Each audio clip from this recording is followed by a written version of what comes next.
ito ay rated SPG, striktong patnubay at gabay ng magulang ang kailangan. Isang mapagpalang araw mga kapamilya and welcome back. Sa wakas ay tahimik na ang Maynila at wala na ang pamilyang Guerrero. Wala na ang takot na matagal nang bumalot sa City Hall.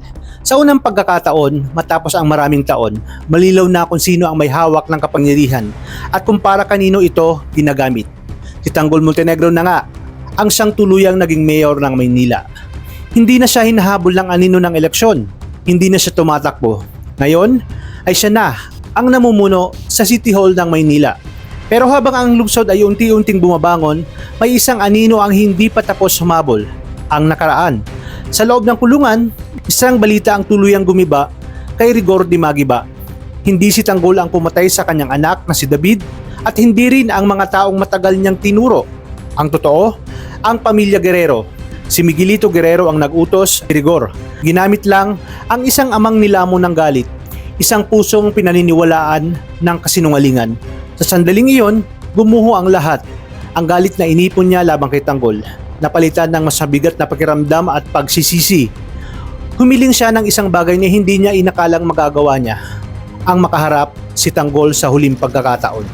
Sa loob ng kulungan, nagtagpo ang dalawang lalaking matagal nang ipinaghiwalay ng galit, maling paratang at sugat ng nakaraan.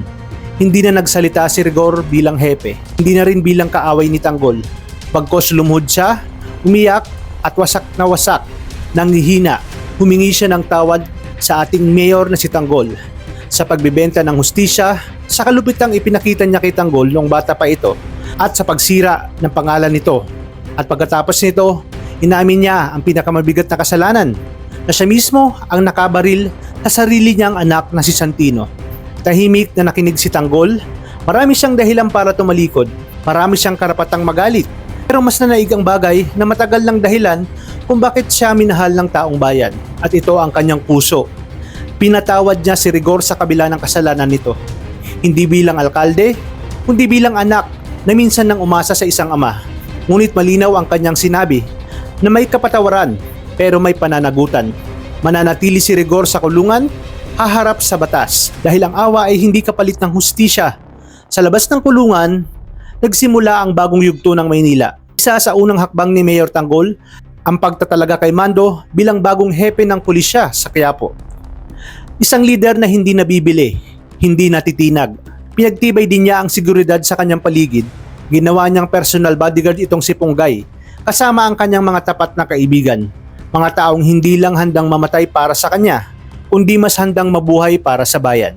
Sa pamumuno ni Tanggol ay hindi panahon ng perpektong hustisya. Ito ay panahon ng pag-ako ng kasalanan, panahon ng pananagutan at kapatawaran. Dahil ang tunay na lakas ng lider ay hindi lang tapang, kundi sa kakayahang magpatawad habang naninindigan sa batas. At sa pagkakataong ito, ang Maynila ay may alkalde na totoong may malasakit sa bayan at may puso sa bawat isa.